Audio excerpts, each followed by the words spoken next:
Hey, everybody. It's the moment you've all been waiting for. Paul Fontaine alongside Jeff Hawkins. And if we got a show for you, it's a Dynamite show. I want to thank you all for watching and listening on the Fight Game Media Patreon, on the YouTube channel. And Jeff, this is the first time we've been on the air since All Out. And we'll talk about All Out as we go through the Dynamite report. But the one thing we got to talk about before we get going on this Dynamite report, and what a show it was. CM Punk and Jack Perry. Yes. So I'm going to tell you, I didn't talk to you much during the show. I don't think you're in the Discord or anything. I'm not sure exactly when you watched it. I know you had church, so I'm assuming you watched it on delay. I actually watched half live. Okay. And then I fell asleep, and then I watched the other half. Okay. Did you watch pre-show? Yes. Well, okay. I got to the pre-show late. I was there for the last hour. I thought the pre-show was only going to be an hour. Well, so did I. Well, I think to be 2. Yeah, well, I think there was like one segment that they actually aired, and then everything else was just like. So I did see the stuff with Big Show and Anthony Ogogo and everything. You saw the stars. You saw Jeff Jarrett. Yeah. But the Jack Perry thing. So he comes out in the limo, and that was cool, and didn't even occur to me what was about to happen, although I should have known. So they do a spot. Jack Perry brings the cameraman over, and he taps on the window, and at that point I knew what this was. And he says, "You know what this is? This is real glass. Cry me a river." And my immediate thought was, what a freaking moron. Not thinking that it was going to set Punk off, although I should have realized that. But just, why are you even bothering? Because hardly anybody watching is going to understand what the hell you're talking about, except for the one guy that you're pissing off. Mm-hmm. And that's exactly what happened. So he goes backstage, and I'm paraphrasing here. I didn't do all the legwork that Brian Alvarez did. So if I got any details wrong, sue me. I'm not a reporter. I'm a ROH historian. But he goes backstage. Punk gets in his face, says, "You got a problem with me?" And Perry's like, "You saw the promo. What do you think?" And then Punk pie-faced him or choked him, whoever you want to believe, and they got into it. Long story short, both guys are suspended. This happened right in front of Tony Khan, and Tony Khan wouldn't comment on the All Out press conference after the show. But yeah, they're both suspended. They're off the pay-per-view. Obviously, this is the second year in a row around this time that CM Punk has gotten into it physically with other talent. And of course, the backstory here was that Jack Perry wanted to do a glass spot on Collision a few weeks ago, and Punk vetoed it.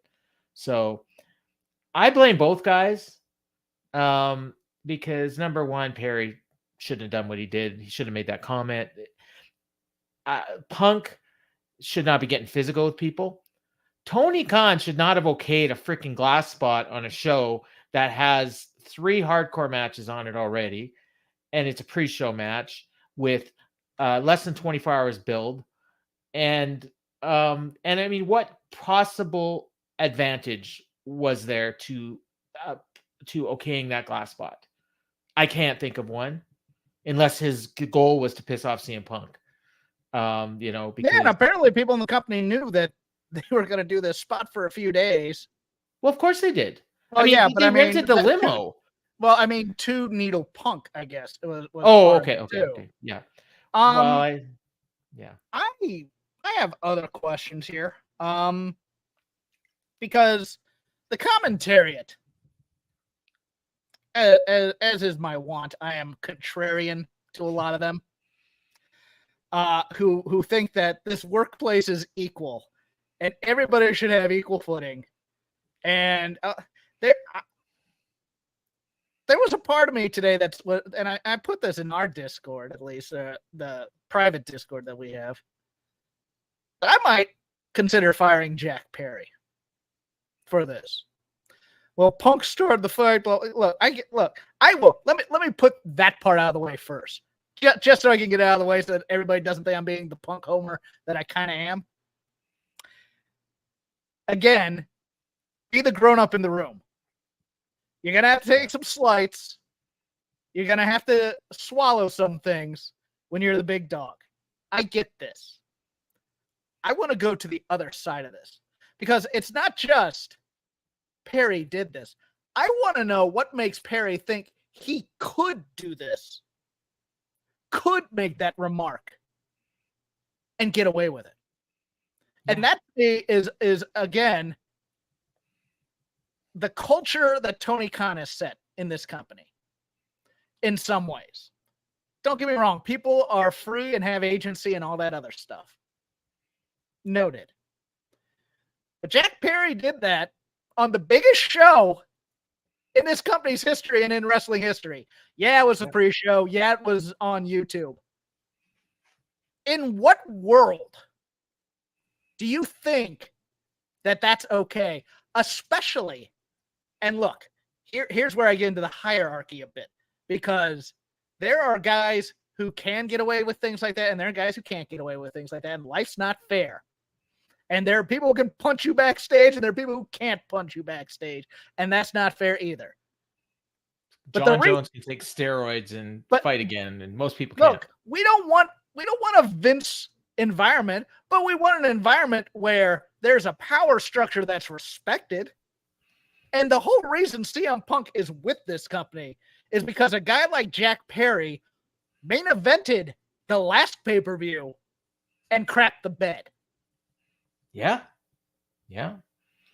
And that's where I get a little miffed at the, well, you know, if CM Punk weren't here, we'd all be work friends and we'd be able to get along. No. Because there will be another Punk.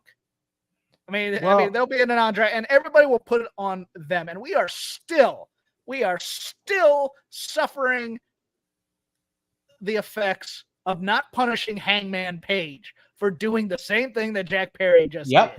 Exactly. I'm glad you brought that up, because you said something about fostering an environment where you think it's okay to do something like this. And to me, I'll go back to the Hangman comment. What makes Hangman think that he can say what he said and get away with it? Well, the environment that's fostered there. The fact that Bryan Danielson said a similar thing to CM Punk. Eddie Kingston said a similar thing to CM Punk on camera.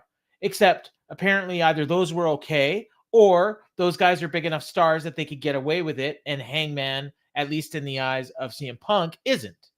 So he respects Eddie Kingston on some level. He respects Bryan Danielson. He doesn't respect Hangman. So when Hangman says the same thing, now Punk's got a problem with it.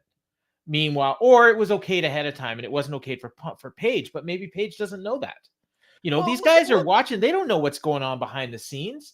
Perry just thinks, oh, everyone's taking a shot at Punk. I'll do it too. Yeah, well, yeah, and I like the Elite, so I'm going to take a shot at Punk too. Why can Punk do a promo after burying Hangman Page, saying you can't sell action figures, but I can't go on camera and say this because he's CM Punk and you're Jack Perry? Exactly. And that's a good point. And from Punk's perspective, and here's where I have a little bit of sympathy for him. Punk came from that WWE system where people trembled in fear if you pissed off Vince. And so his attitude is somewhat rebellious in that kind of environment. Here, where he wants structure so that he could be punk rock in this thing, there is no structure. This is a hippie artist community type of thing where it's like, oh, what's the ending you'd like? What's the ending you'd like? Let's sit down and talk about it together and flesh this out. Let's have everybody do whatever they want here and go overtime, which has been a problem in shows, et cetera, et cetera. Let everybody get their stuff in and be happy, and Tony will be happy. And look, I am not the biggest Effie fan in the world, but I love that video that's making the rounds right now about him saying that people are working a little bit towards star ratings as opposed to emotional connection in a match. And I was like, praise Jesus, because that's AEW for me like right Effie. now. I like Effie. I'm not his biggest fan. I really am not, but I understand the people who like him. I like what he does, and I like the tag team with what's her name? I know the team name is it's not Alley Catch. Catch. Alley Catch. Is it? Okay, Alley Catch. And then they have the third one, Dark something. Somebody help me out here. Kid? It's another Kid Bandit or no? No. I don't know. I think they've tagged up with them too. Yeah. But no. What I wanted to say, I thought of something. Everybody loves Tony Khan, right? Great boss. Everybody loves him. Nobody loves Vince, right? Right. I mean, some people do, but for the most part, everybody doesn't like Vince. Who do you think people respected more? Exactly. Yeah. And that's the thing is well, you know, people respect Tony without him being a jerk about it. Do they? I don't think so. Or do they know he's the guy with the bank book? I'm sure some do. Don't get me wrong. I'm sure there's some. I think the level of respect is, I want to do a good match for Tony so that Tony's happy and this company is successful. Whereas in WWE, it's like, I want to do a good match because I don't want to get fired.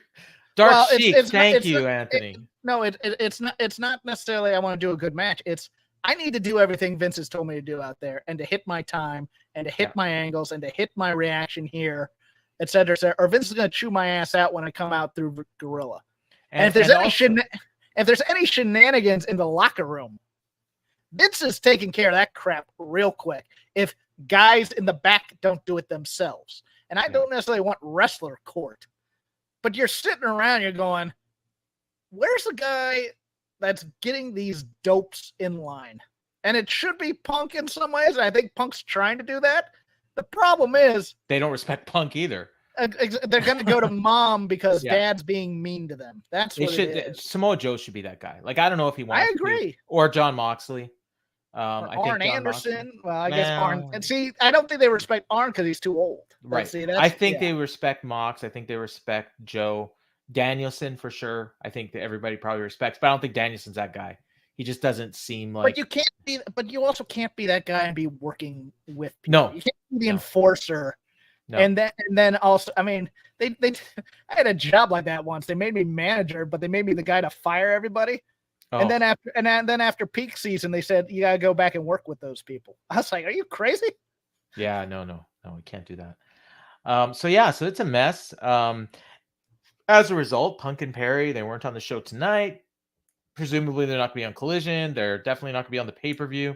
I shouldn't say definitely. I suppose something could happen in the next couple of days and they could be added. But as of right now, it doesn't look like they're on the pay-per-view. Right. And, I mean, who knows how long it's going to be for. I mean, I'm sure they don't. We sure as hell don't. Last time this happened, we didn't hear nothing for 2 months. And then all of a sudden, the Bucks were back. And Punk was injured, so he didn't come back for whatever it was, 6-8 months. And who knows how long of that was actually suspension and how long was injury. We will never know.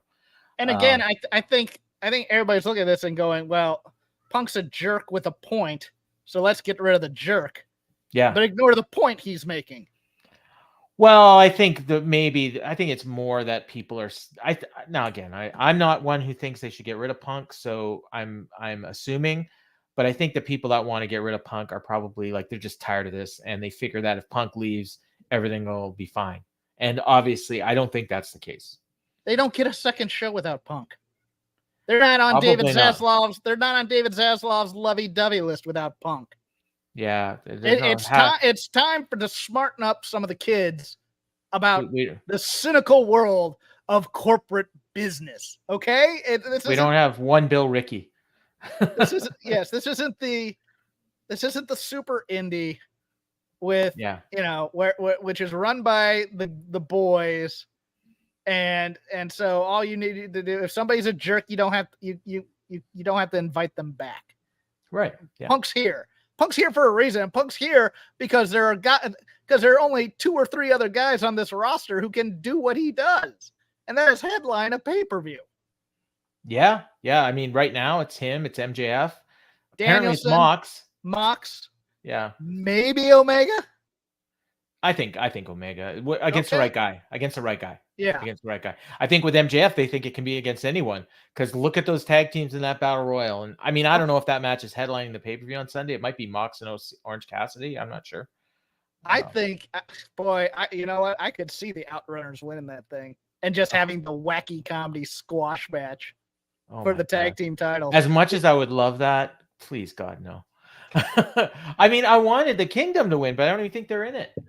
Yeah. Or we're getting Aussie Open again. One of the two. Oh God, yeah. After they got beaten 6 minutes, why not?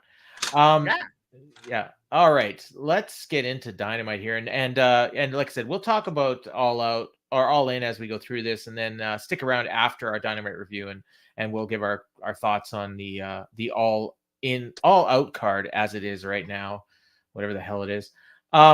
So we open the show as they should have. I'm having light problems. I'm going to do my best to do this while I do. All right. Go ahead. We open the show with an all-in video package, as they should. I mean, such an impressive show. For anyone that didn't see it, they got to see that huge crowd there for AEW. Legit, the highest sold audience in pro wrestling history. All kudos to them. They did it. And they announced a second show for next year. I'd love to be able to go. I'm trying to convince my wife. So they did that video package, and then that led into, and I should say that prior to turning on the show, the only things I had seen promoted for this show was Orange Cassidy against Penta for the international title, with the winner to face Jon Moxley, who, apparently that's a bigger prize than the actual belt. And and then Adam Cole will talk about his match on All Out or All In. Can we talk about this for a quick moment? Yes. So we're going to do this again next year. Yes. With another Wembley show and another back-to-back pay-per-view right after. Yeah. We've added Wrestle Dream this year. Yeah, and probably more to come. Which is another super card, which we're going to get to that WWE monthly pay-per-view. Yeah. 50-50 booking because they don't know how to build a program. And it's far too... They're not good enough at this to do this, Paul. And I say that you can book. Look, I'm not saying the wrestling's going to be bad. I'm not saying that. I'm saying this All Out show or All In show that we just watched. It was a card. I will say it was memorable to me. And is it? Yeah. And I would say because of the venue. And because a couple of the matches. The venue was great, and the venue was there, but the card was like, okay, we're doing... To me, it felt like those Rev Pro WrestleMania weekend shows where you see the stars and they kind of give you a half effort, with the exception of the Sting match.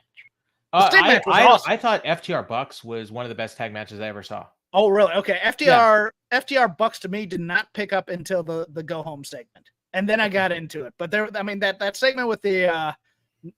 was it the Northern Lights suplex? Northern Lights suplex. That was scripted to get a "This is wrestling" chant, and it never got a "This is wrestling" chant. It's hard. It's hard in a big building like that. And I would also say the Stadium Stampede match was great. I liked it, but there was number one, the Sue moment. I was like, I hated that, but that's cool. Penta getting a costume change for out of the blue. I'm like, that was dumb too. That was dumb. Yeah, exactly. But I liked everything else. If I had 10 Eddie Kingstons, I would have been fine with it. But instead, we're getting like Ortiz and Orange Cassidy kind of laughing at each other after they do that table spot. I just I can't criticize a match where there's no aftermath. Where at least 7 of the 10 guys worked really hard. No, I get that. The match was great. It was a fun car crash to watch. But we get a car crash match every pay-per-view too. Sure we do. This was one of the better ones. So I was perfectly happy. Like, it was worth my $50. It wasn't an all-time great pay-per-view. Like, I don't think. I know some people did.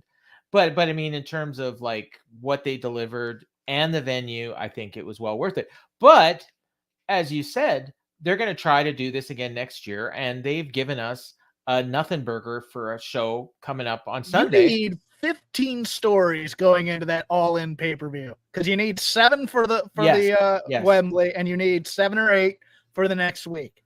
Yeah. If you don't have that, you're in trouble. And I think they're in trouble doing these types of things. Well, we'll find out, won't we? Because I will say this, okay? In all fairness to AEW, and our friend Brad made this point in the Discord. I've yet to see a bad AEW pay-per-view.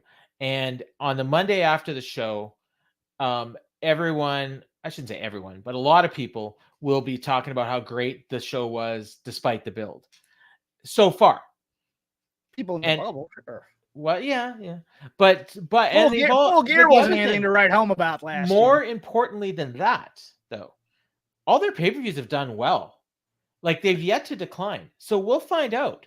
If Okay. this show on Sunday does 80,000 buys, then you know what? This didn't work. And then you can come back and be, oh, well, last week did 170. But No, I'm no. not that guy. No, It's one of All those Out things. is one of your signature shows. It was your very first, was your second pay-per-view. But it was the one that led into Dynamite. It's your signature weekend. It's Labor Day weekend. This is like an annual tradition. And if that show bombs, I'm sorry, this didn't work. No, It worked for Wembley, but that does not work for All Out. And I'll give you a positive. At least they weren't using Wembley as a way to set up the pay-per-view the next week. I will grant that. Although I wouldn't have been opposed to that. Like, you could have you talked about 15 stories, right? You could have your stories that ended at Wembley, but then you could have some matches that played into the following week. There's no reason you can't do both. Like, I don't know why. I still don't know why. And I guess this would have been different anyways. Why did MJF and Adam Cole have to be challenging for the ROH tag team titles on All In? That still makes no sense to me whatsoever. I assumed they were going to do an angle that would lead to the main event, that would make the main event more compelling. It didn't. It's so they could swerve you on somebody turning during the main event match, I guess, but I mean, they could have done that anyways. Yeah, no, I don't disagree. You know, and so, you know, they could have done something where, you know, maybe you don't have the world title defended on that show, and you do the MJF Cole match at All Out. And then the main event of All In is Will Ospreay and maybe not Chris Jericho. Maybe Chris Jericho. A lot of people like that match. Maybe, you know, Will Ospreay against Orange Cassidy or something. I don't know. This is a kind of a tangent. Okay. The Mercedes Moné presentation. Oh my God. They put her in the cheap seats, dude. Maybe she bought the ticket.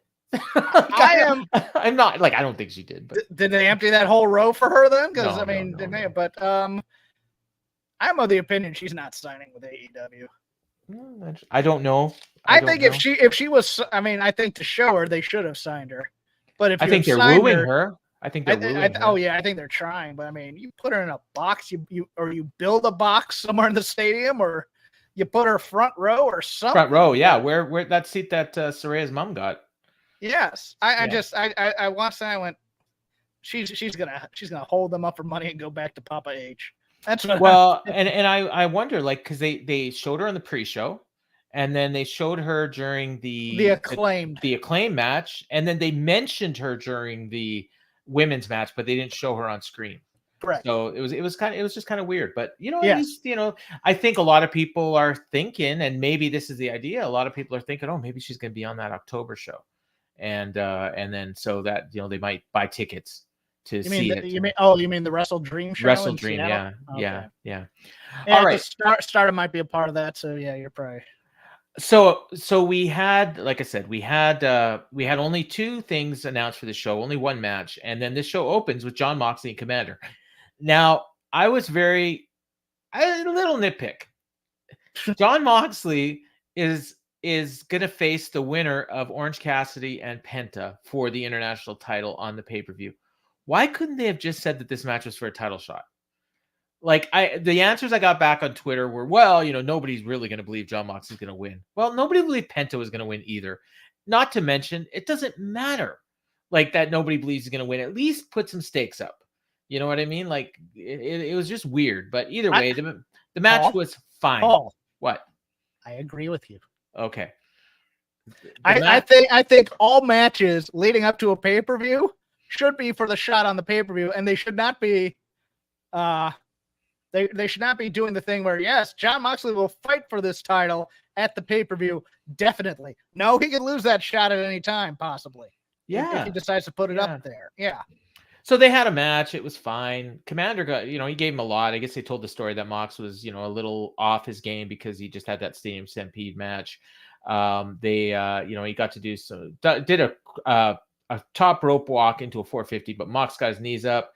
Then he hit a lariat and a pile driver, but only got two. Then he did the elbows of death, put a rear naked sleeper, and then transition to an armbar, and Commander tapped. This Match was fine.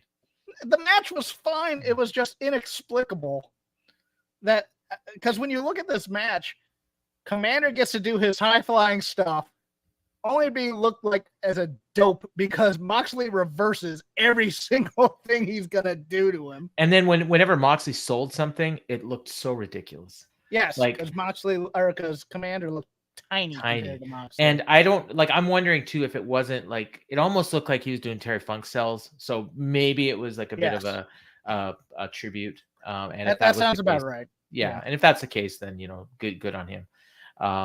We didn't talk about Bray Wyatt.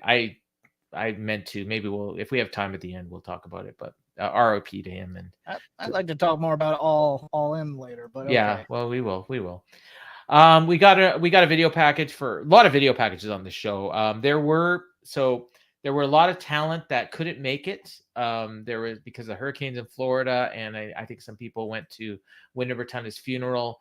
Tony sent out a tweet before the show.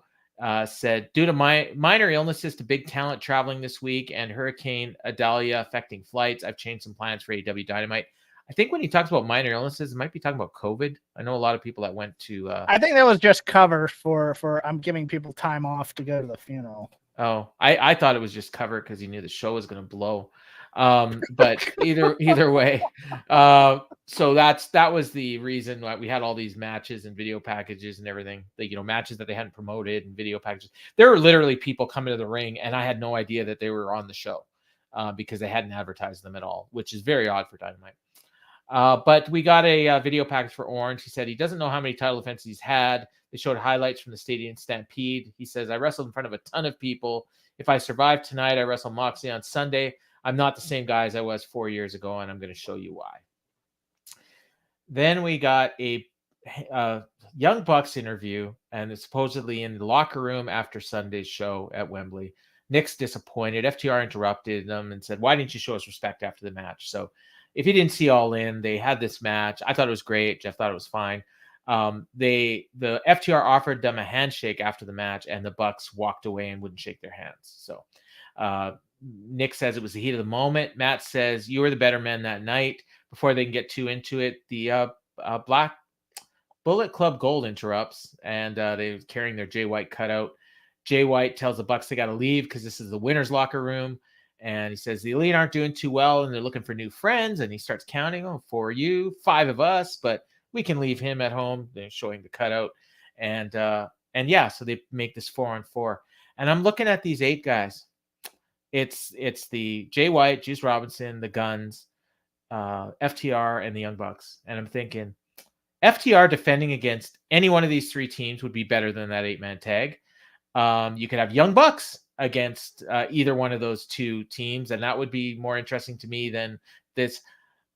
They've got a pay-per-view in 4 days, and they've got nothing appealing on it other than the Orange Cassidy match and Kenny Omega and Takeshita, in my opinion. Like, I shouldn't say there's a few good matches. They just announced another match 20 minutes after the show, by the way. Oh, what's that?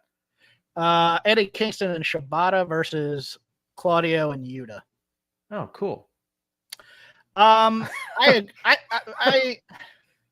you know what that's setting up, right? Yes. Shibata and Yuta and Eddie and Claudio at Grand Slam. Yeah. Because Grand Slam's a bigger card than all out right now. Which you have to pay for. Right, but they're trying to sell tickets for Grand Slam. I hated this vignette because it just made FTR look stupid. Why are you chasing after the Bucks for a handshake? Why did they do it? They blew you off. Just tell them to go F off and then walk away and leave or whatever. I guess they could have done it after or don't have them in their gear with the belts as if it's right after the match. Have it be like, hey, we're prepping for this show. Yeah. As if they're going to be on it. and then they meet each other in the locker room or whatever. This was just, I agree with you. I think the tag team title should be defended as tag team titles.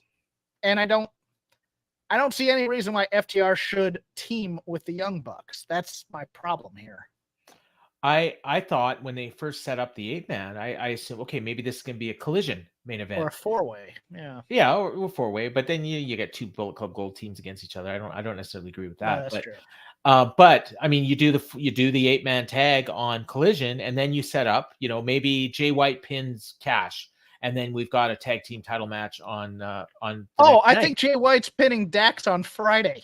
Yeah, or on Collision, or on Saturday, probably, whichever show. Yeah, because we're gonna get FTR and Bullet Club Gold at Grand Slam because that's a big show. Enough of a build. Yeah.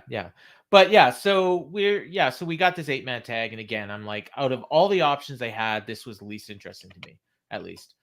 Yeah. We got a video package for the women's match at All In, and that led into a backstage interview. This time, Tony was with Renee, so I assume Lexi is one of the people that was sick because she's usually Tony's interviewer. And she said she's happy for Saraya, but then she said she went off script. And she says, now I have no title. I have no friends. She hates me. I can't trust her. I can't trust Sheeta. I can't trust Britt. I was like, what is she? Because she's losing her mind. And it's great.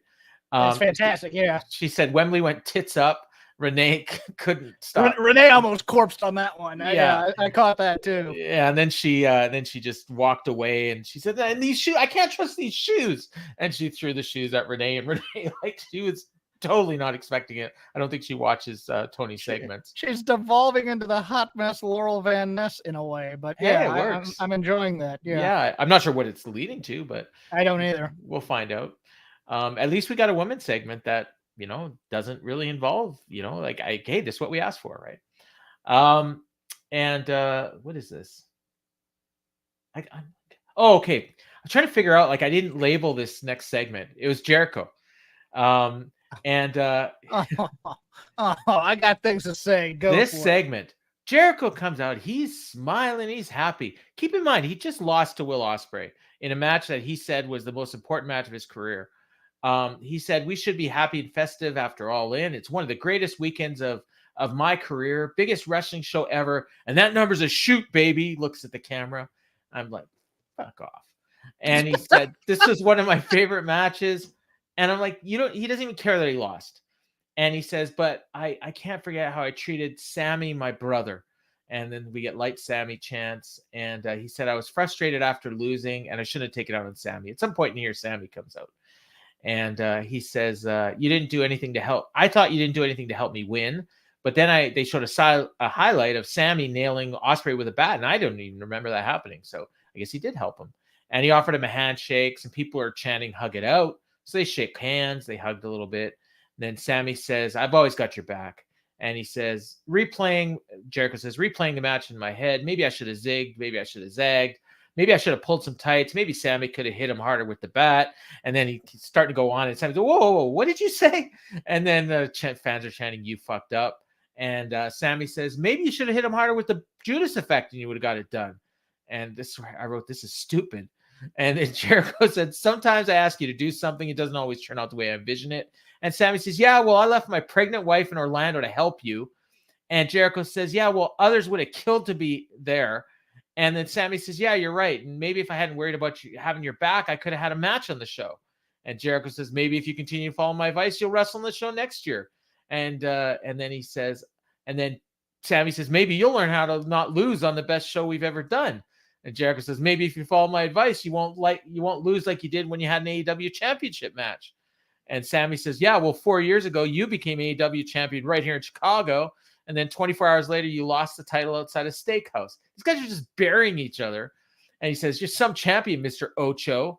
And then he got his face. And Jericho says, hold on. This is out of control. He says, we don't want to say anything we're going to regret. We've been together since day one. Let's go back to doing what we do best. Being together, not throwing barbs. Let's reunite the sex gods. And the fans are mixed on that. He says, let's get back to doing something we rightfully earned, the tag team championship. Huge boost for that. And he says, next week, let's start that journey. Les Sex Gods for the tag team titles. And then they hugged and the fans booed. 5 minutes earlier, they were chanting at them to hug it out. And now they're booing when they actually hugged. Because oh my God. It's been 1 week since Jericho turned. Oh my God. Did you see what Kevin Ely posted here? No.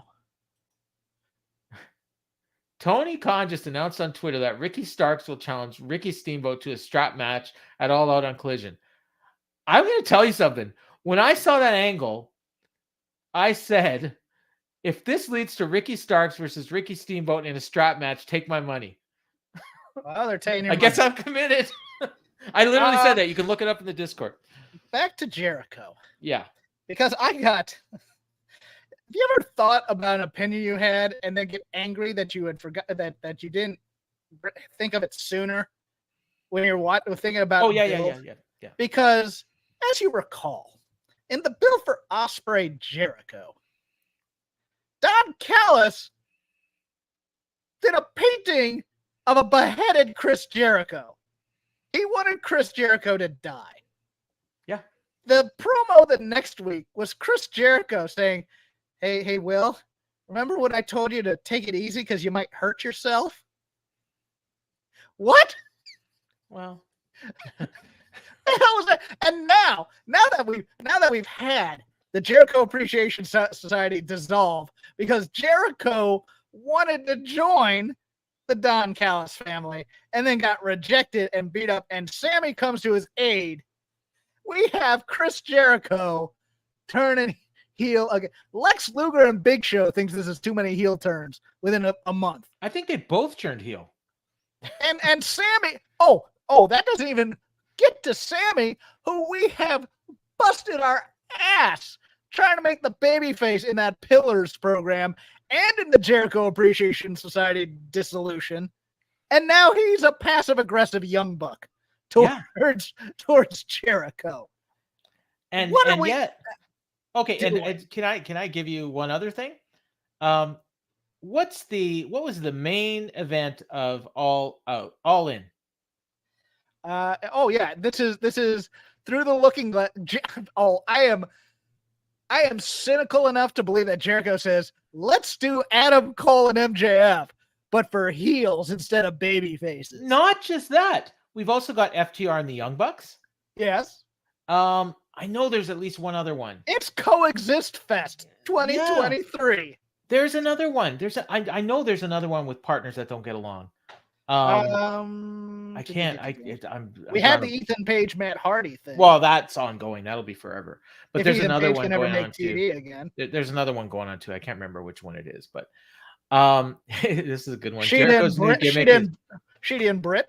Oh yeah. Sheedy and Britt aren't getting along. Oh, Tony. And Tony and the Outcast. Yeah, and they're nobody likes anybody. Man, we've turned into the WWE so quick. Yeah. Passive aggressiveness, the true pillar of AEW. Woo! Jason, mother of invention. Yeah. So this segment was bad. Yes. This was really bad. It was one of the worst segments they've done this year.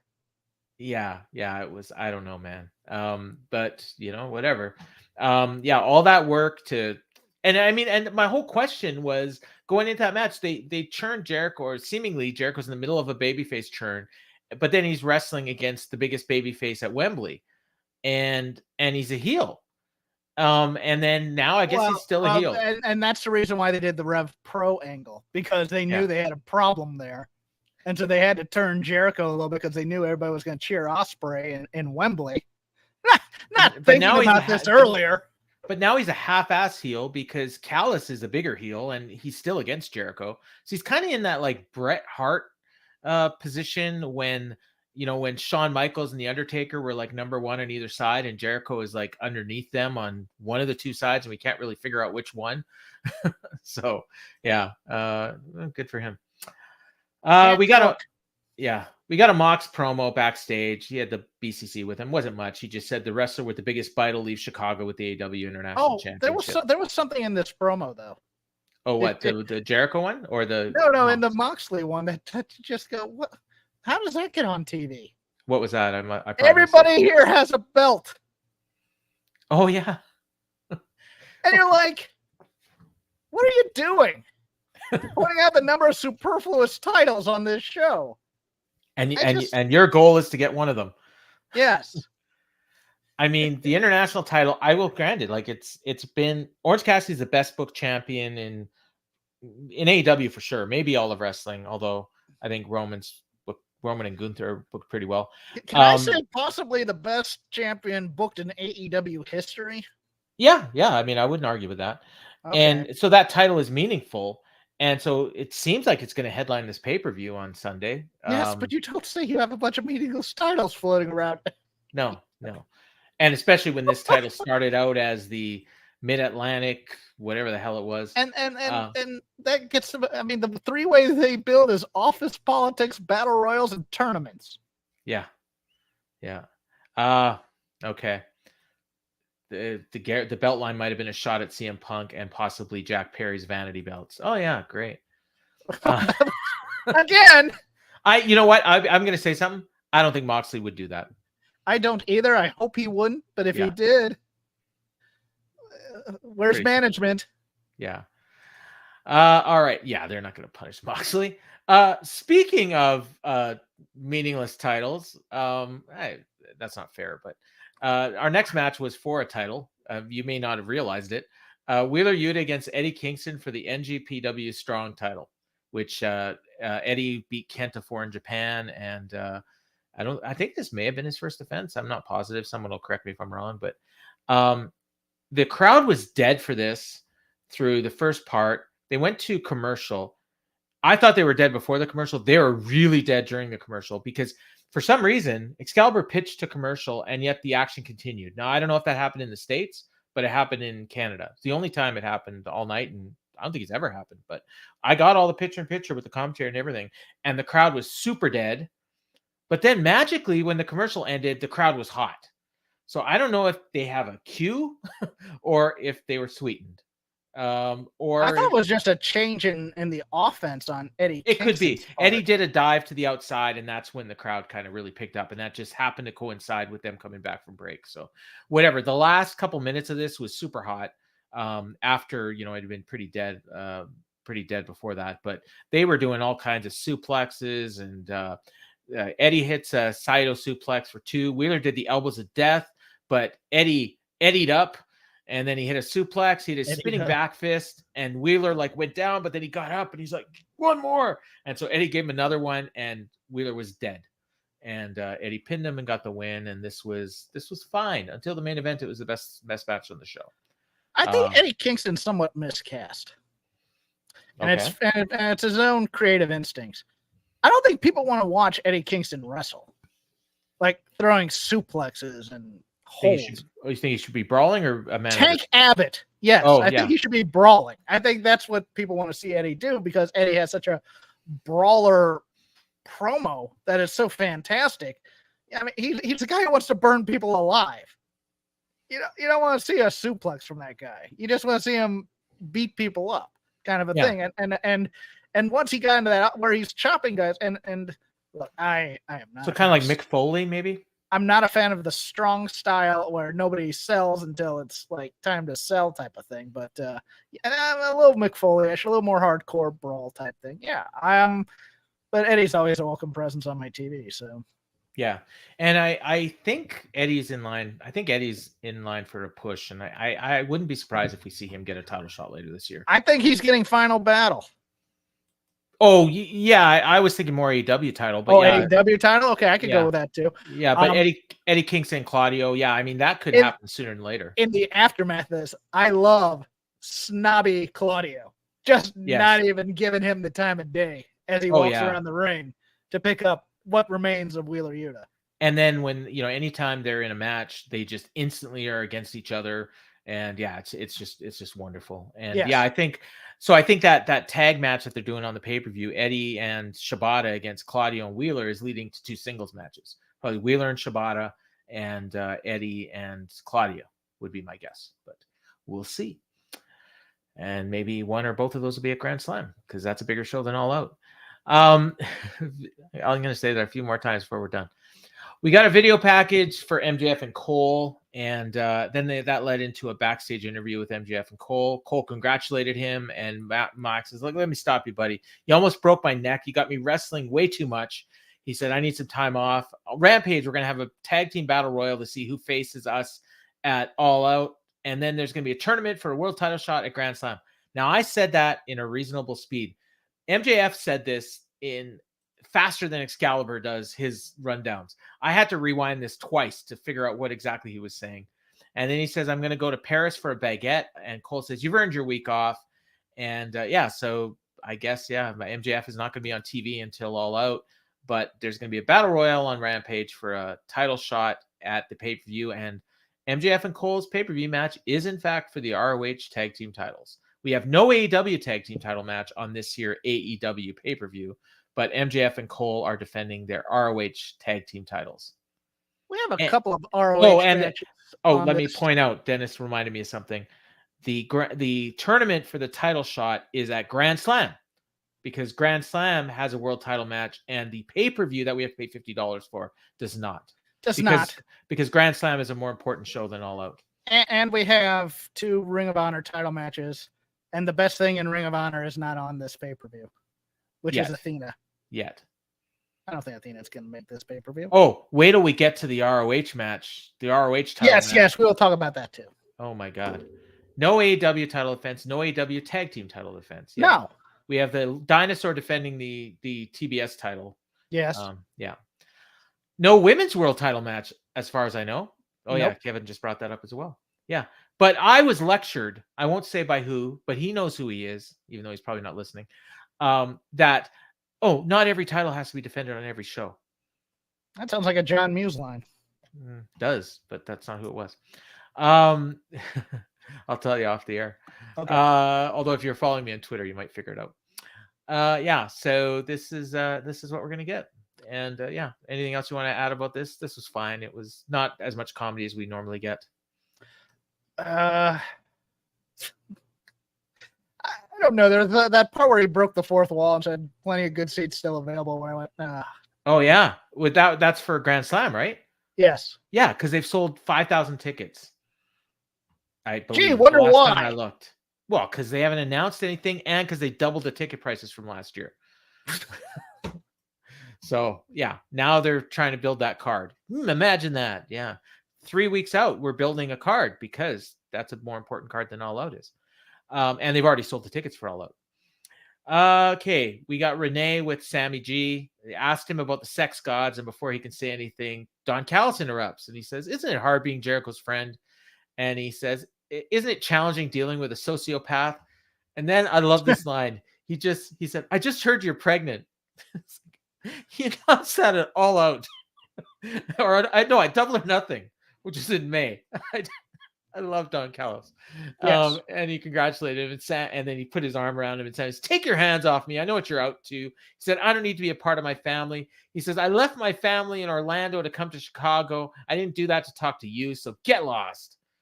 It's the second time he mentioned leaving his family in Orlando. I don't think he's happy about being here today. I don't know why he couldn't have wrestled, though. But I guess they just need him to talk tonight. Pregnant wives tend to need a lot of help. Yeah. Well, maybe she'll find. Not that I know, but you know better than I do, Paul. Yeah. Well, there's probably some friends of his that can go. Oh, you got a baby making family up there. I do. Factory up there. It's just Okay. Yeah, she's fine. She's got Amanda and Brody. She's a trooper. Yeah, Brody will help her out. They're good friends. I'm not even joking. And they go back to the announcers, and Tony Schiavone called Don Callis a sociopath, and Taz says he's not that bad. I laughed at that. And then Excalibur told us that the Grand Slam title eliminator tourney will kick off next week. Oh, it's a title eliminator tourney. Wonderful. I think that means whoever wins, they get a title shot, but it's the only title shot they can have against the champion while he's champion. Yes. Except sometimes it doesn't. Yes. Yeah. So we'll find out. And that led to an Adam Cole in-ring promo. He's smiling. He's happy. He just lost the world title match, just like Jericho. He says this is the most Cena Adam Cole promo. Oh yeah. Yeah. He wanted to thank everyone for watching. This was the most special night of my life. We became the ROH World Tag Team Champions. I challenged for the world title in the main event. It wasn't perfect. He says, I lost, but it hurt, guys. As he's saying it hurt, he's got a smile on his face he can't wipe off as he's talking about how it hurts. And he says, at some point, I'll get another shot. And he says, MJF's not here because he's hurt, but on Sunday, he'll be ready to go, and he'll be here in Chicago. And then we get, I was just howling. Adam.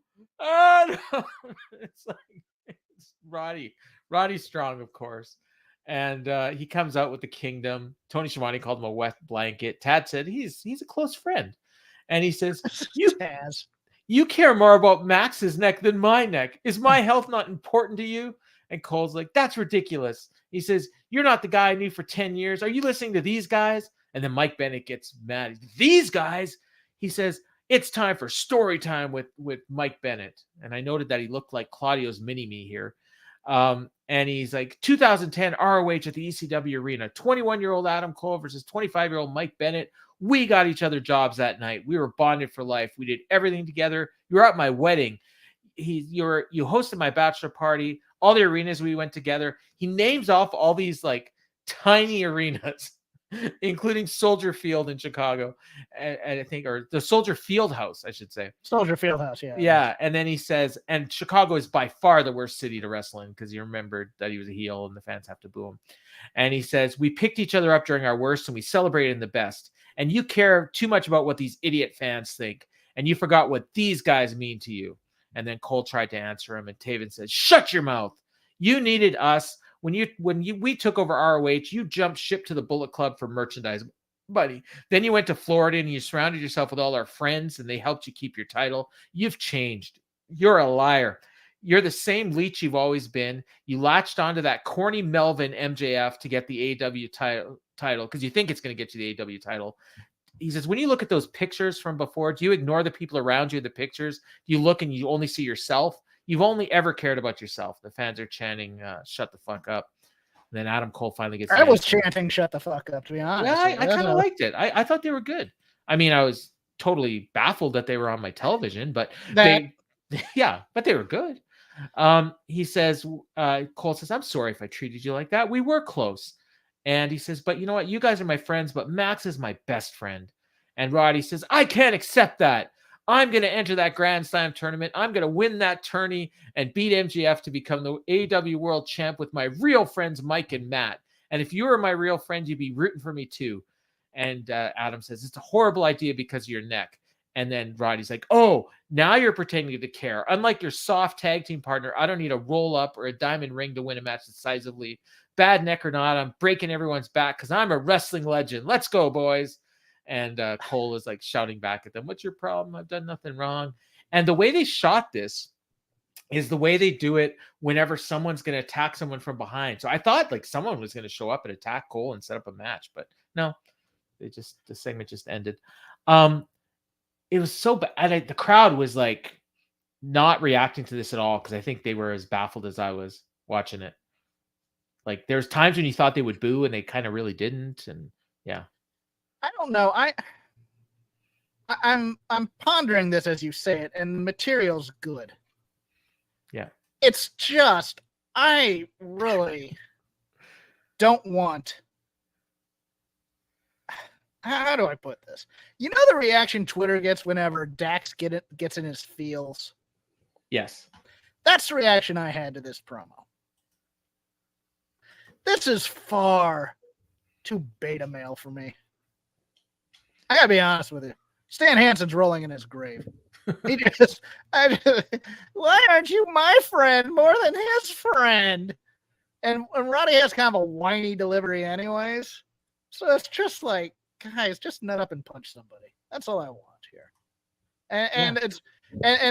Do you remember when we both got each other jobs? No, I remember when you beat me and got a job and then somehow I was hired or something like that. That's office politics stuff again. Stop it. Yeah. I personally don't see the value of Taven and Bennett, but other people do. I'm ambivalent. I'm not negative on, but they're not on AEW other than being Roddy's leeches. And it's like I'm supposed to know the history of the Kingdom in ROH, and I don't. Well, to be fair, they have aired video packages, and you may not have seen them because I think they're on Rampage. Well, but they have aired them on AEW television. If you were a completist, you'd know everything, Jeff. Yeah. I got crap to do Fridays, okay? Yeah. Well, I do too. That's why I watch it on Sunday. I still haven't watched Collision. I watched the first hour, and then it was like, this is the most pointless television show I've ever watched, and I stopped watching it. But I'm watching this promo, and I'm just like thinking, is there some big musclehead who could come out and just powerbomb all these guys? And that's Bill. so wrong. Big Bill. That's Big Bill, Wardlow, Goldberg. Where the hell is Wardlow? I'm sorry. Sitting at home with Red Velvet and are they Layla Gray and that's a pretty good life if that's actually, you know what? I wouldn't mind that life, to be honest. Yeah. So this was like I said, I don't know where this is heading. I assumed that they would be in that Rampage Battle Royal, and maybe they were, but they definitely weren't on the graphic, and they did not get an interview of the teams that got interviewed. By the way, Mike Bennett, possibly the only wrestler who has me blocked. But oh, really? Oh, I think you've told me that story before. I've always got along good with him. He's retweeted a bunch of my stuff before because I suck up to him. When they won the Impact Tag Team titles, I put it over. Yeah, when he did the simp gimmick. Yeah, I can't believe they went. Oh yeah, with on Raw. Yeah. So after the segment was over, the announcers were cracking jokes, and then Tony Schiavone said MJF and Cole are going to defend the belts at Ring of Honor. To which Excalibur corrected him. And to that point, they shouldn't be cracking jokes about this. No, they should be taking this seriously. Like, man, Roddy seems kind of pissed. Yeah, but they didn't. Roddy's a joke. I mean, that's not. Where is it here? Yeah, Dennis said, I hope Roddy's getting paid extra for ruining his career. I mean, it's comedy at this point. Like, I'm not even like mad. I'm laughing at this point, like when he comes out, but I don't think he's such a good heel too. And he's going to be in this tournament, and like, is he going to win it? Like, I don't think so, but I do. Oh God. I think he's gonna win the title and then lose in the title match, and Cole Price screws him somehow. Oh, maybe, yeah. We got a tape promo from Penta. This was actually real good. He was in his red outfit that he changed into on Sunday, and he says, "You hurt my brother, now I'm gonna hurt you." And Alex said, in the same building where they won the tag team titles, Penta's gonna win his first singles belt, and he'll defend against Mox, and he's gonna make him bleed like he's never bled before. And I'm like, wow, that's a lot of blood. Didn't happen. Oh no, I guess because he didn't win. But spoiler alert. I thought I liked the promo. It was good, short to the sweet, to the point. Yeah. All right. What do we get next? I was a little confused as to why Penta is fighting the guy that he fought with a few days earlier, but the title's on the line. All's fair in love and business. Is that true?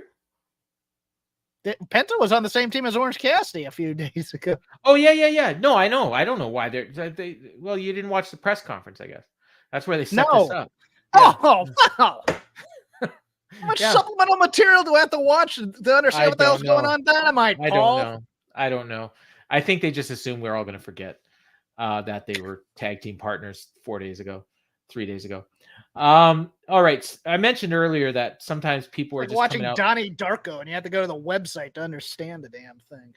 They said they had said earlier in the show that the Acclaimed and Daddy Ass were going to be appearing for a ribbon cutting ceremony. Then they pitched to a match, and it's trios action. So I'm like, oh, okay, it's the Acclaimed and Daddy Ass. Nope. Chris Statlander, Hikaru Shida, and Britt Baker. They're coming out for a trios match. They have not mentioned any of these people at all during the show that this match was coming. That, maybe it was announced on Twitter. I don't know, but I think it was announced on Twitter, and I thought it was a 8-person tag on Twitter, but maybe reduced to 6. Maybe some people couldn't show up. Yeah. And then their opponents are Nyla Rose, Marina Shafir, and to our delight, Emi Sakura. And this match was okay. They did a thing at the beginning where Shida didn't want to tag in Statlander. After the break, though, when they came back, Statlander was running wild on all the heels. She was booked real strong. Nyla got a great power spot. She did a choke slam on Britt. I actually thought she was going to get a pin there because Britt had super kicked Shida by mistake right before that. But then she tried a choke slam on Statlander, but she fought her off, and then she fought Shafir off. Clothesline Nyla out of the ring, did a top rope dive on everyone. And then she rolled Shafir in the ring and hit the Wednesday Night Fever for the win. And then immediately, before she could even celebrate, she gets attacked by Ruby Soho. It was fine. Chris Statlander is an interesting case. Because I've seen the promos that she's tried to cut on Rampage. They're not good. Sorry, who is that? Statlander. Oh, no. and they gave her this giant win over Jade. Yeah. And since then, she's basically been relegated to teaming with Willow and teaming with Sky Blue. Yeah. And you're like, all right. And I love Ruby. I think the Ruby match will be good. I don't want to see it. And, I hope so. It was. They've had matches before. They've been okay from what I remember. It was great to finally see Nyla Rose back on something again, and of course, Emmy is the gold standard in this women's division right now. They were all good. I mean, there was nothing. There was a couple. I'm liking the slow burn of the Brit Sheeta thing. Oh, you didn't like squatting Renee? No, I can't say that I did. No, but they had Brit accidentally hit a super kick on Sheeta, and Excalibur brings up things falling apart again for them, but then they back off of it until you see a little bit after the match where Brit's apologizing and Sheeta's just kind of going, yeah, no problem. Eventually, there's going to be a problem, and I'm digging that. Yeah. No, it's nice, and again, it's a feud that doesn't revolve around a title, which is good for the it's progress for the women's division for sure. I thought this was fine, a little rushed, but it was fine. 2 women's segments is progress for the women's division. So exactly, yeah, absolutely. Then they announced via video package that Shane Taylor. If you've a regular viewer of Dynamite, you may have no idea who Shane Taylor is. I don't think he's ever appeared on Dynamite. I know he's appeared on Rampage. He's been on Rampage, may have been on Collision. I'm not positive, but he is challenging Samoa Joe for the Ring of Honor TV title at All Out. Out, you say? Yes. He claimed to be the most dominant TV champ in ROH history. Okay. They showed highlights from the pandemic era when he wrestled in an empty arena, and I do recall him winning the title. I don't believe he was the most dominant champion in Ring of Honor history. Not in my opinion anyways, as an ROH historian. But it's a nice claim. I don't expect this match to go more than about 2 minutes, but I could be wrong.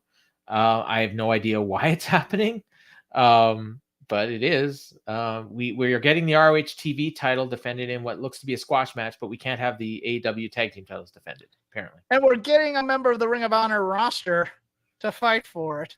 Yes. As opposed to say Athena? Well, no, I was saying a member of the AEW roster. Like because anyone? It's an AEW pay-per-view. Flip a coin. Sammy Guevara. John Silver. Yes, I don't understand. Penta. I laughed at it because I was just like, what are they doing? This has no build, and they're just sticking on. And they could have had Joe at least say something about Shane. That would have been nice too. You know what? And then I had a friend who goes, this match is going to be awesome. I'm like, okay, great. I just don't understand the placement. That's all. Actually, now you're talking about no build, it is possible. I know they were doing a tournament on Ring of Honor television or Honor Club for a TV title shot. It's possible that Shane Taylor won that tournament. I have no idea if he did, but it is possible that he did. What company is this pay-per-view? AEW. No further questions, Your Honor. I do know that Gravity was in the tournament, and he won his first round match. Hold me back. He won his first round match, and then he wrestled Samoa Joe on Collision. Yes. And got squashed in 2 minutes. Yes, but I don't think even though he's in a tournament on Ring of Honor Club for a title shot. You know, they could use a continuity guy. I know a guy. He used to work for Fightful. I think, right? Let's just move on. Okay. Thank you. I don't know. As a person who's still friends with Fightful, I do not. Okay, I don't know what he's doing these days, but I think he'd be good. This was actually pretty good. We got a Don Callis and Takeshita strategy session. And like this? Don Callis is showing slides of all of Kenny's surgeries, and he's showing highlights of Takeshita matches and all the moves that he can do on him. His neck and his knees are Since I've been snarking a lot on details, let me praise the detail. Yes. I don't know if this is an official X-ray or not, but the name Smith, Tyson at the bottom was a lovely, lovely addition to this. Do you think these may have been legit like X-rays? But I Yeah. looked at that. I go, that's the kind of detail I like. Yeah, that's what I love in and storytelling. I just think he's identifying these different holds and saying, Yes. okay, you do this and it's going to hurt the C3. Then he shows the hernia and he says, okay, blue thunder bomb, and then they show him doing a blue thunder bomb, and then he says, and if all else fails, I have a backup. And then he says a bunch of Japanese words, but it's all about a screwdriver. And yeah, this was and then Takeshita says something in Japanese and he's mean, and it was great. Mm-hmm. It reminded me of Nakamura on Monday. Nakamura was fantastic. Oh my God. Yeah. But Takeshita, this is going to be better. I think Takeshita and Omega. I want Takeshita to get a very strong win here, but I don't know if that's going to happen. But boy, I love heel Takeshita. I do. Honestly, if Takeshita gets a win, you could put him against MJF. He's a guy who looks good in a black overcoat. That's all I need. He's Chono 2.0 here, and I love. He's an evil foreigner. That is money. Yes. Now we get the aforementioned ribbon cutting ceremony. The Acclaimed Daddy Ass. He did a promo. It was kind of weak. He said we did more numbers than a math class, and he said something about Trump and his mugshot. And basically, they were made a Mitch McConnell joke, as Mitch had a bit of a brain issue today. Yeah, yes. That's hilarious. And he took credit for 80,000 people at Wembley, and he pointed out that this is a ribbon cutting ceremony. Crowd was kind of dead, which surprised me because they were like super hot for them a year ago in this very town. This is a travel crowd though that's coming in for the show, and they want to see the Elite. I think that's why they were dead all day. Could be, yeah. I mean, they were hot at times, but most of the show they were dead. Yes. The Tony's making fun of Big Billy's outfit. Big Billy. I don't know why I said that, but it fits. He was wearing hot pink shorts, jacket, and boots. And Billy says, we're short on time and we only have a little time to do this. I don't know why I need to point that out. But he said, Daddy Ass is back. Fans are chanting Daddy Ass. And he laughs and said he was only gone one day, even though I'm pretty sure he was gone for a month. But his memory's probably like mine and it's getting bad. He says, then Anthony or Max Caster says, we became trios champ, Miracle Menage, the best three-way going today. That gets a mixed reaction.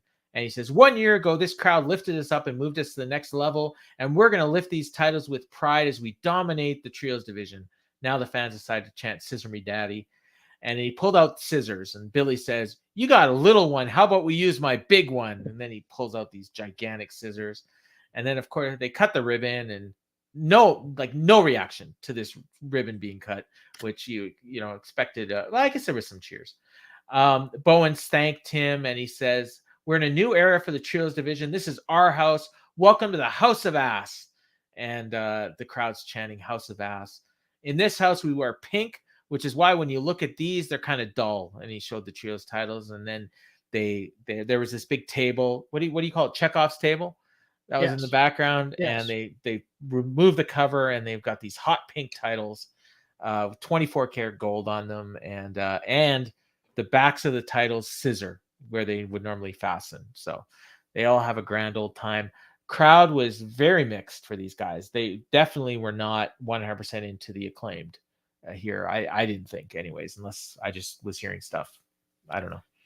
Question for the peanut gallery, because they're a learned bunch. Chekhov's gun is a reference to Hedda Gabler, right?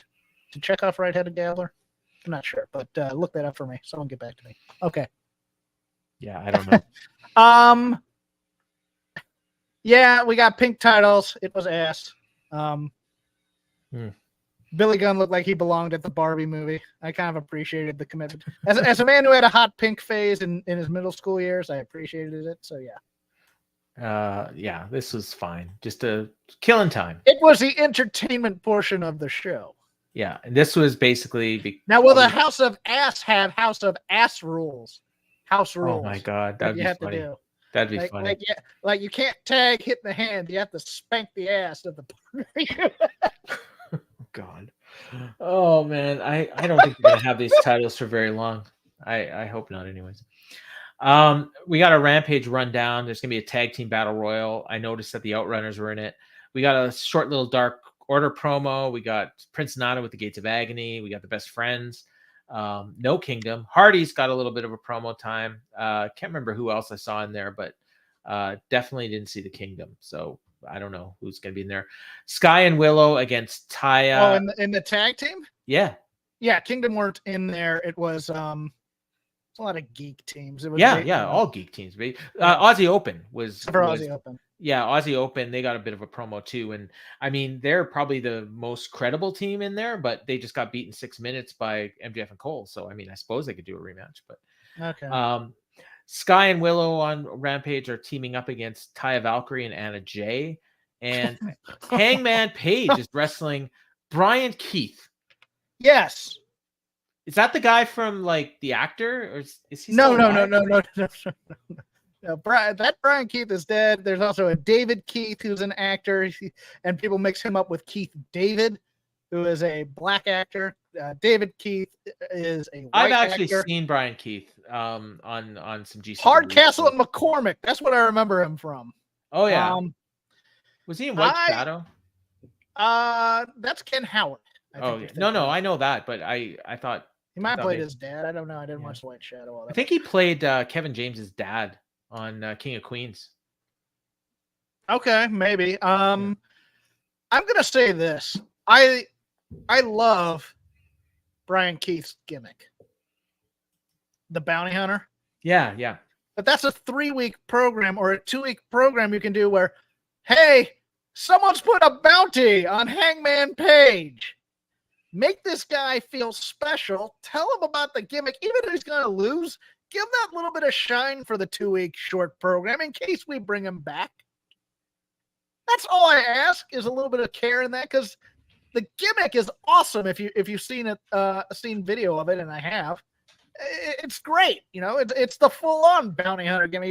He's the man. Yeah. You know, he's a cowboy. He's out there. You know, he has the certain politeness to him where he's like tipping that it's only business type of a thing. Have somebody hire him to take out Hangman Adam Page. That's all you needed to do, and this match would be 10 times as special. But instead, it's just 30 seconds in the Excalibur Micro Machines rundown. Either that, or they'll do like a minute, then they'll go to commercial, they'll come back, they'll get a little bit of heat, he'll hit the finisher, that Logan Paul's finisher there, and get the win. I can't remember what's it called. Buckshot Lariat. Yeah, I'm getting old. All right, and we on the pay. Oh, and we also have the Outcast against. Oh, I think this is on Collision.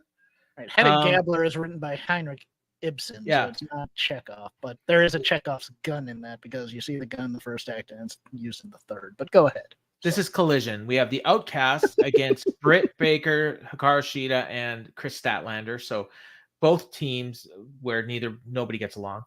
Dax Harwood against Jay White, and the Acclaimed and Daddy Ass against Matt Menard, Jeff Parker, and Daniel Garcia, which that should be fun. Yes. Yeah. I guess the Iron Savages are no more. Well, they're I bet you they're in that battle royal. I didn't see them on the thing. You know, it's your usual best friends. Yeah. Dark Order. That all said, I mean, Kingdom could easily show up. It's probably being they could not be advertising them on purpose, and then they are a special guest or throw-in. Maybe they're a wild card. And then All Out, and we'll go over this in detail a little bit later. But Kenny Omega and Takeshita, Powerhouse Hobbs and Miro, yes. FTR. What? I said yes. I want that match, please, in my mouth. Thank you. FTR and the Bucks against the Bullet Club Gold. Darby Allin and Luchasaurus for the TNT title. Chris Statlander and Ruby Soho for the TBS title. MJF and Adam Cole are going to face the winners of the Rampage Battle Royal. Samoa Joe versus Shane Taylor for the Ring of Honor television title. And Orange Cassidy or Penta against Jon Moxley for the international title. Which leads us to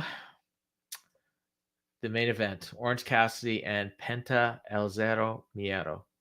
I think isn't this Penta El Obscura or whatever it is? Okay. Sure, yeah. Penta it's to sell action figure, so we'll just continue. Crowd was actually kind of into this, even though they weren't into much all night. Penta took like 90% of the match. They did 2 picture-in-picture segments. So I had heard from people, because I was actually pretty close to live for most of the show, and there was a apparently this match was really good. But it was broken up by the commercial break, so it was kind of hard to tell. And whenever I hit a commercial, I was actually doing some family stuff, so I'd pause it and then I'd go away for a couple minutes and then come back. And so I didn't see the commercial picture-in-picture stuff, but the crowd was super hot, so that's usually the indication of a good match. And when they got motivated Penta. Yeah. The way you can tell a good Penta match is he's not doing the crap with the glove and getting a chance all the time. He's there to put on his working boots, and he was there to work, and he was great. Yeah, and crowd was super into him, and the whole story of this match, and really the whole story of Orange Cassidy's title reign is just being worn down, and he was working over the arm, so he couldn't do the orange punch, and he was like kicking the arm, and he was trying to go for the arm breaker, which is of course one of his finishers. Orange Cassidy finally hit a beach break, but he didn't get a very good cover because of his back. And then he started holding his neck, and that's when Penta was kicking his hand. Went for the arm breaker, but Orange Cassidy made the ropes. Then he lowered his knee pad, did a super kick on the apron, went for the Fear Factor. Orange Cassidy tried a back body drop, but then Penta hit the Fear Factor on the apron, rolled him back in the ring, and then Orange Cassidy grabbed the bottom rope at the last second. Penta starts stomping his arm and goes for the arm breaker. Then he does the arm breaker. Then he hits another Fear Factor. And I will tell you, at this very second, I actually thought that he was going to win the title. They got me. I was thinking 3-way or that, yeah. Because I thought, you know what? After this show, that was kind of a hodgepodge, not the greatest Dynamite ever. And all the mess that we have on All Out on that would have shocked the hell out of people. And exactly. That would have been something, yeah. And it would have got people talking. And then, and then now we got Penta and Mox, which is a great match too. And there's a backstory and it would have been fine. But no, Orange Cassidy rolled him up for the pin. And that was it. After taking all that punishment, he locked him in the seatbelt and got the pin. But I mean, again, that was the story of his title reign. And it was a great match. I really liked Alex and Penta after this match going after the ref saying that was two, as if this mattered to them. Yeah. And they were very upset. It's those little details that get your boy Hawkins into these types of matches because it always feels like half these matches nobody really gives a damn about little things. They just want to do the good match. And I like this match a lot. And of course, Orange Cassidy is the star of this show. He was. And then he cut a promo, which again, we very rarely see an Orange Cassidy promo. They said that they couldn't remember him doing one, but I swear he did one like not that long ago. Maybe it was on Collision, but he did one here. He said, "I'm tired. My body hurts. My backpack's getting heavier every week, but I'm here." The crowd is kind of mixed here. And he says, "I'm wrestling. I'm defending the International Championship. This means everything to me. This is what AEW is. It's about putting a person that was told, you'll never do anything. You're too skinny. You're too short. You're too different. I'm the champion, and I'm going to continue defending my championship for as long as I want. Nothing anyone can do is going to take it away from me. Moxley, you better bring more than a fork." He says, "I'll always be the International Champion. I'm Orange Cassidy, and I do not have a catchphrase." I popped for that last line. Yeah. I absolutely popped for that. Yeah, it was really good promo. Yeah. And the crowd was kind of like not really feeling it at the beginning, but by the end they were cheering it. Yeah. And which is a good sign. And it was a great like build. And it really like people were wondering, I know in our Discord, were wondering like what's going to be the main event of this pay-per-view. And it's going to be this, I think. Yes. Yeah. Yeah. So it's the hottest title they have. Yeah. MJF Cole has now cooled off because that match happened. So well, MJF and Cole that's the hottest angle they have. It's not necessarily. Yes. I don't think people care about the belt. No. Yeah, they care more about the friendship. The friendship is the biggest belt they have in AEW. The laughs and the hugs, and that they want them to stay as friends. Yeah. Yeah, because all friends wrestling. I don't. Yeah, but yes, they do. How ironic that all friends wrestling thing is, after all the fighting that we've got going on backstage. Yes. Yeah, and so then Moxley comes out at the end, and he got in his face, and they went nose to nose. Mox tried to pie face him, and then Orange slapped him, and then he just kind of walked away. That was I really liked this too. Yeah. Because I hate I just come out and I'm gonna get in your face, and nobody does anything, or they just hold the belt up. I like that Orange Cassidy slugged him, and then it hurt his hand, but he slugged him nevertheless. I do think there's a title change coming. But I do too. But I do think we're going to get at least one incredible like kick out or something from Orange. Yes. Yeah, where like a Death Rider from the second rope or top Yeah. rope, and he kicks out of it. and then Moxley's just going to be furious and start Yes. pounding the shit out of him. Yes. And then maybe another one, like he's going for the arm breaker or something. And then he Orton goes for the takes arm rope. breaker, he gets the seatbelt on, but that's also 2.9. Yeah. And then Mox kicks out. Yeah. And then maybe Mox even cheats, like, because he's got That's BCC possible. there. Yeah. So I'm really looking forward to this one. And I mean, I will be getting it because you know what? I promised book Ricky Starks and Ricky Steamboat in a strap match. And I can't believe I called that. And like, I don't know, you're nuts. Ricky Steamboat's not wrestling. It's like, well, apparently. Well, Punk's not available. Yeah, well, so get Ricky Steamboat. Yeah, sure. Why not?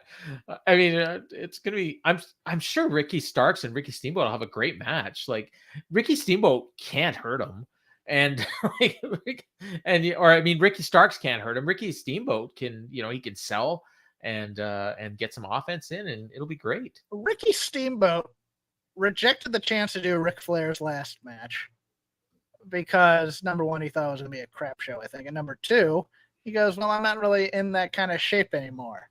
And yet, here he is. Will Sting be doing matches at 70? Money talks, and he's got a lot of ex-wives. I have no rebuttal for that, Your Honor. Yeah. All right. So that is going to do it for our Dynamite report. We got about 10 minutes left here where we can talk about All Out. And I got an interesting DM just a few minutes ago, and it basically said, and I think you'll probably agree with this, if this show does the regular 140,000 buys that every show does, it means that the build means absolutely nothing. And there's a hardcore AEW fan base that is just going to buy every AEW pay-per-view because they know it's going to be good. No, I've always said that the build means nothing because, I mean, yeah, the buys will be fine. There'll be 120-ish, 130, whatever.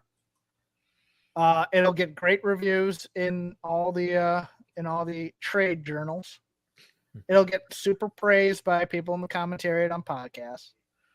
And we'll just keep going. But it's one of those things where the reason I criticize the builds is because I think that's how you grow an audience and how you get more people interested in a product. Not just pay-per-views, but your TV shows as well, right?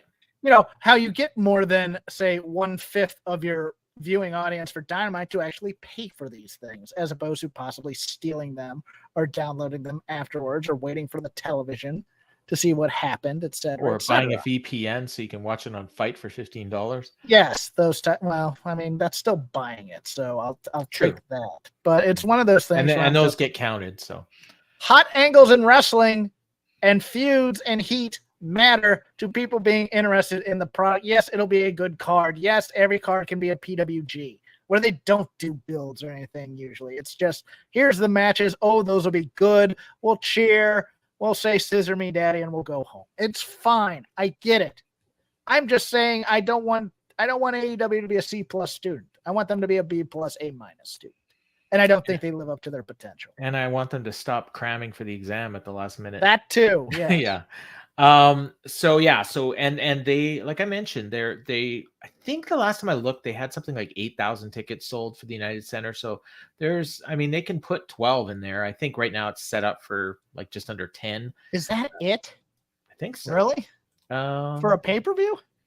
I think so. Wow. Let me just do a quick search here of WrestleTix. See what they got. What do you think of? So we're going from 80,000 to 8,000. Yes, something like that. God. Okay, let's look at WrestleTix here. Collision has 4,000 tickets distributed, believe it or not. And but isn't that taping right now? That's at the United Center. No, that's on Saturday. That's it. 5,000 at the United Center. That's not great.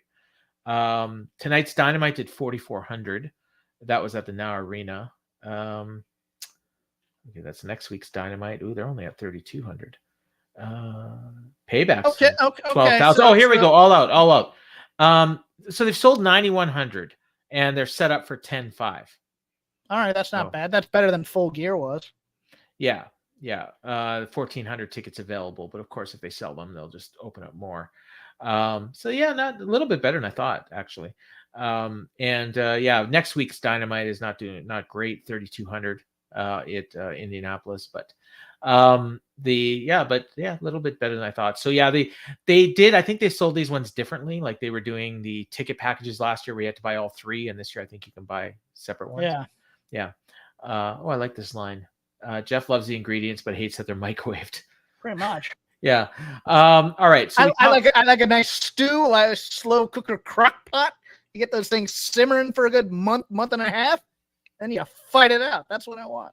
All right. We talked about the main event. I think probably second biggest match on the show is probably that MJF Cole tag team match. Just not so much as for the Ring of Honor tag team titles, but just it's their main angle.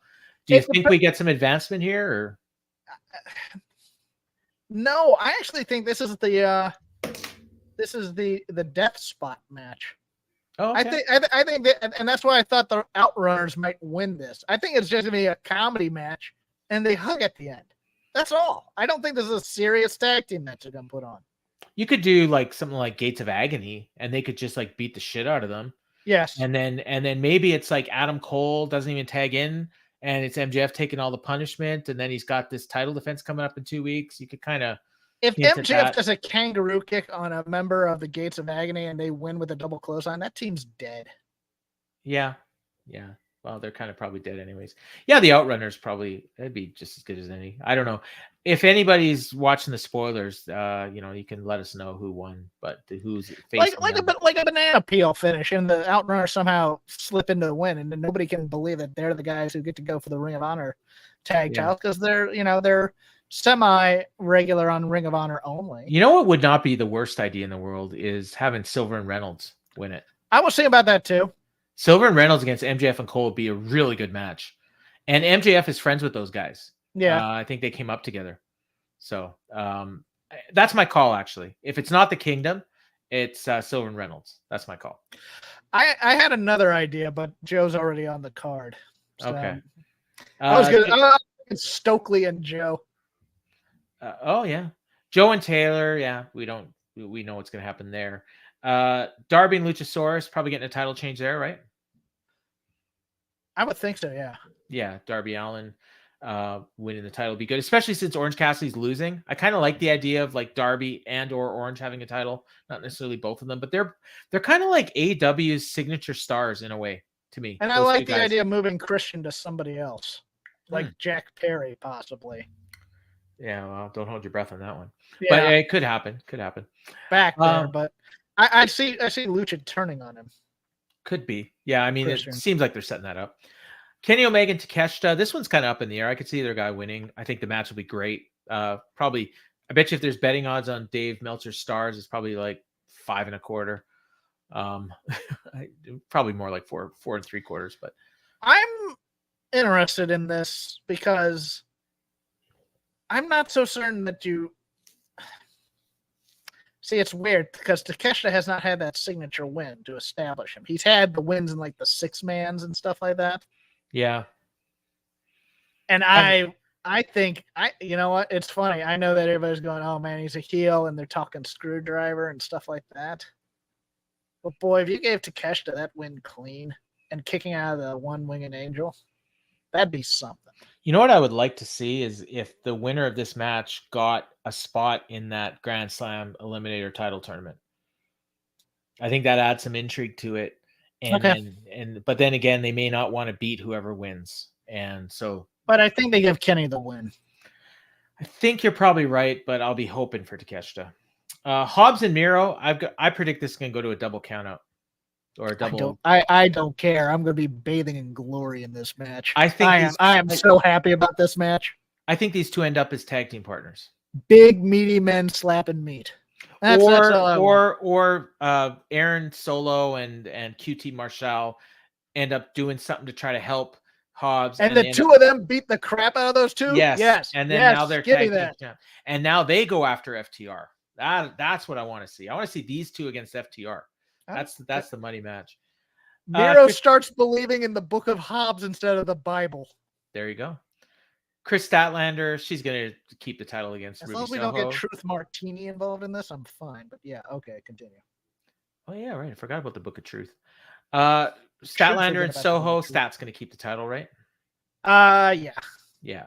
And then the only other match I think we haven't talked about is the 8-man tag, because these are the only official ones. Well, Eddie Shibata versus the Blackpool Combat Eddie. Club, So I think Eddie gets the win here. Probably pins Claudio, maybe. And that sets up the title match for Final Battle. Yeah. Yeah. I suppose you could do Wheeler pinning Shibata to set up a pure title match. Or you could have Claudio pin Eddie. Yeah.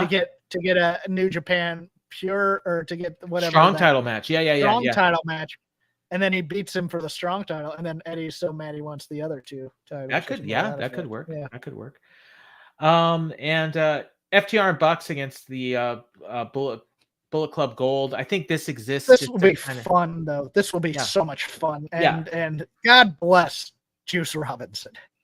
Yeah, he's such a crazy bastard, and he's the guy you watch. Like if you're in like an indie show and it's like 20 people, he's still the guy screaming like he's screaming for the back of the room. I love him. He's such a gimmick. I dig him so much. No Hangman on this show. I don't know why. Because Punk was originally scheduled to be in the building. Oh yeah, right. And it is not there anymore. And then the only other thing we got is maybe Ricky Starks and Steamboat. Although again, we should clarify, and Kevin brought this up. Here we go. I was right. Dark Order. Close your ears, everyone. I just gave you a spoiler. Is there a chance that they give Steamboat the win and then just have Starks beat the crap out of Steamboat? Well, there's a chance that Steamboat doesn't actually wrestle and that this is just to set up somebody else. Punk. And that could be Hangman. Could be Hangman. Man, oh no. You cannot do that. What? You cannot bring in Hangman to take over the Punk spot on a show. Are you insane? Yeah, let's do it. There will be cases of Spindrift and Mindy's in the back for that scrum, and Ace and Punk will be trying to bust down that door.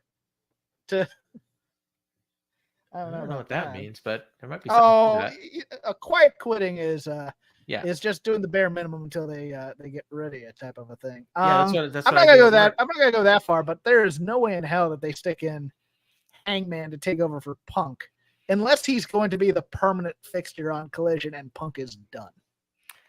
Well, if it happens, that might be your clue. Yes. Yeah.